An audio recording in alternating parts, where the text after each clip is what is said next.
Hey everybody, have I got a video for you. Something a little different. I often look at a lot of the really cool knives on Blade HQ. I enjoy buying from them. It's probably one of my favorite online retailers.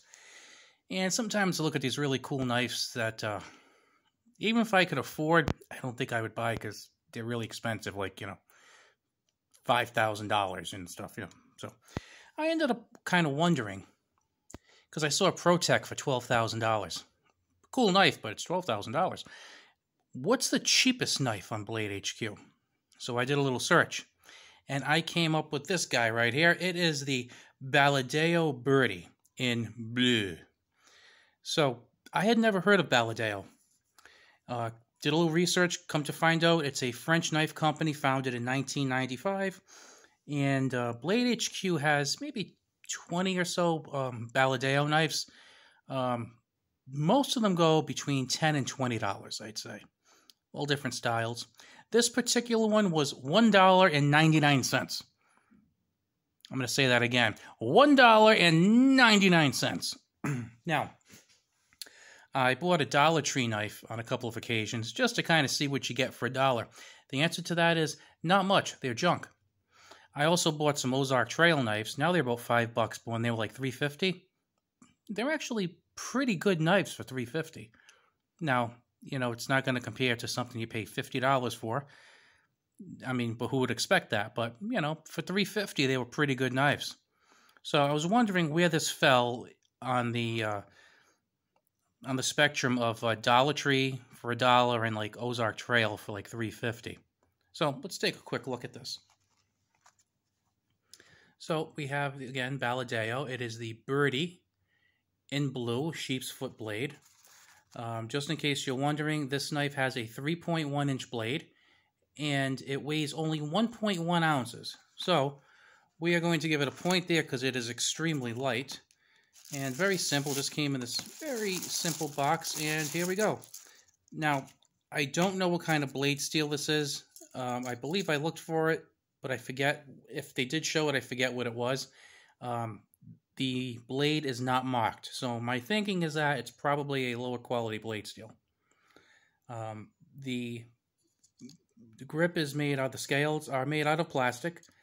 Nothing fancy here.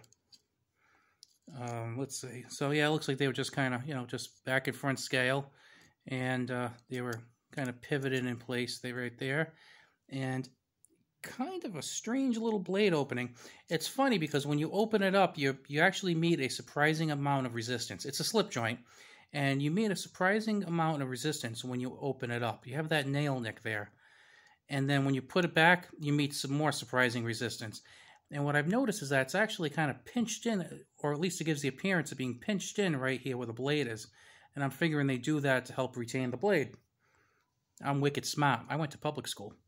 But anyway, let's take a measurement of the closed handle. And as you can tell, it is about 4 3/8 inches long.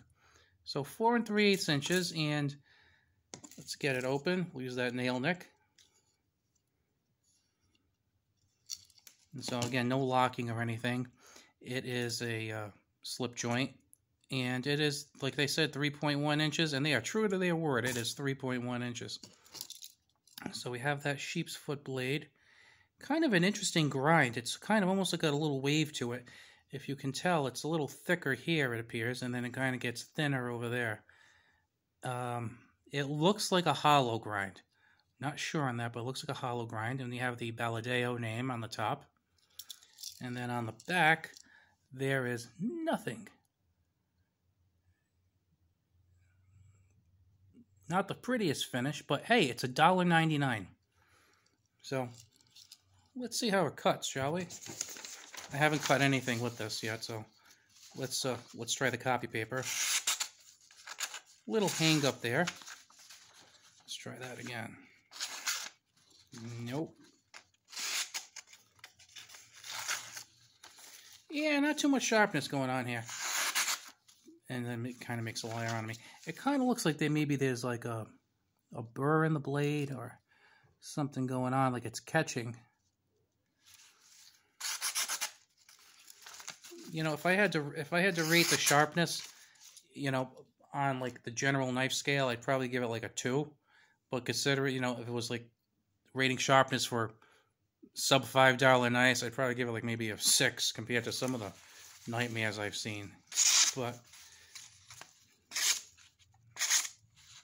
it's not too bad. Like I said, it's, for $1.99, it's very good. Now, if you put a $20 knife next to this, it's going to make, the $20 knife is going to make this look very, very bad. But like I said, for what it is, it's not too bad. See, the way I look at it is, if you gave me a choice between a $1.99 knife and, I don't know, like a new Sebenza, I'm going to choose the Sebenza. Now, with that said, I don't know anyone who's giving me a choice between a $600 knife and a $1.99 knife. But my theory is, the more knives, the better. Personally, if I didn't have any knives and someone says, here's $600, buy a knife or knives, I'm probably not going to buy a $600 knife. Maybe I'd buy some, like, you know, a couple of $100 knives, maybe a $200 knife, but I'd rather probably get like 4 or 5 or 10 for that money.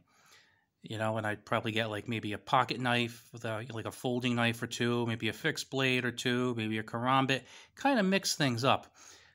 So this certainly won't be a throwaway for me. It's just be an extra knife that I keep around. And I'll probably strop it. I think if it gets stropped, it'll probably sharpen up quite quickly. Now, I think it'll wear down quite quickly too, but I think it'll sharpen up quite quickly, and there's a serviceable blade to have in the house. Now, as far as the slip joint here, you can see there is no half stop at all.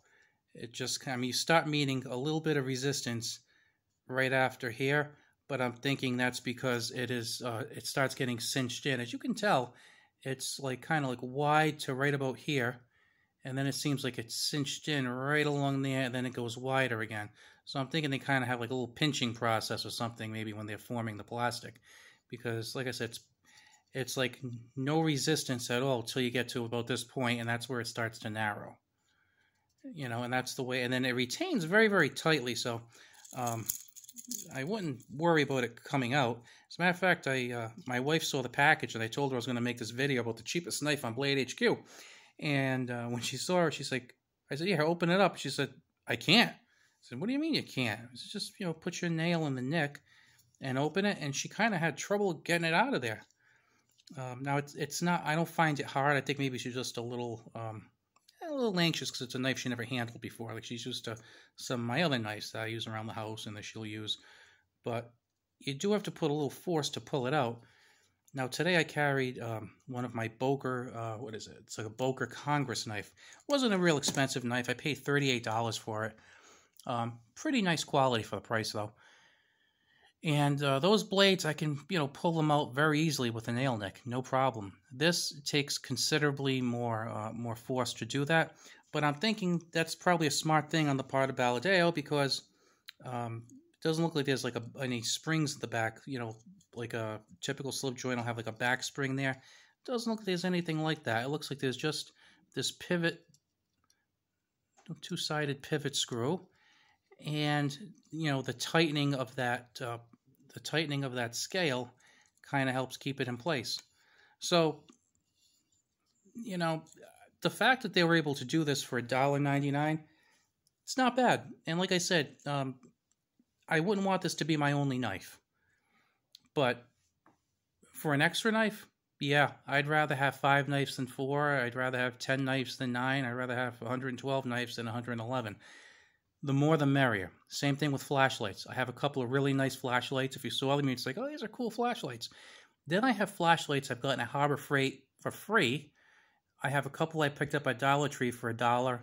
And then I have some that are randomly somewhere between the really nice flashlights and the free flashlights. I have a whole bunch of them. I don't know how many I have. I probably have like 30 flashlights. But, and I don't consider myself like a flashlight guy either. I just kind of have them like for preparedness. But I'd rather have, you know, various price points kind of add to things. Because, you know, even the best knife or the best flashlight, it can break down. So it's good to have some extras. And you know what? In a situation where I needed a knife, this is going to be my favorite knife for that moment because I have it with me. I have it either handy in the house, handy in the car. Now, I tend to try and prepare so that I'm not at that situation, but still. So, like I said, for a knife that costs $2, it's certainly not bad. Now, Blade HQ, I believe their cheapest shipping, right now, if you spend $59, you get, by the way, I don't have any affiliate links for Blade HQ at all. So, just so you know, I'm not trying to make money off like affiliates with Blade HQ. I do that with Amazon. But their shipping is usually like $3 for their base shipping. If you spend over $59, it's free. So I doubt you want to spend $1.99 on this and then pay $3 to ship your $1.99 knife. Maybe you do. I don't know. I wouldn't. But if you're already going to buy something at Blade HQ, why not buy one of these for $1.99? You get an extra knife in the house and you can check it out yourself. So, you know, kind of interesting. Never really seen anything like this that has kind of like a plastic, almost kind of like a compression. I don't think you'd call that compression, actually. I don't know, plastic squeezing? I don't know. But like I said, for $1.99, it's twice as much as the Dollar Tree knife and like 20 times better than the Dollar Tree knife. As far as the Ozark Trail knives that I used to pay like $3.75 for, well, it's not as good as those. But again, it's a little more than half the price too. So, as they say, it is what it is. Hope you enjoyed this video. Leave a thumbs up if you liked it. If you're not subscribed, what's wrong with you? Subscribe. I will see you later.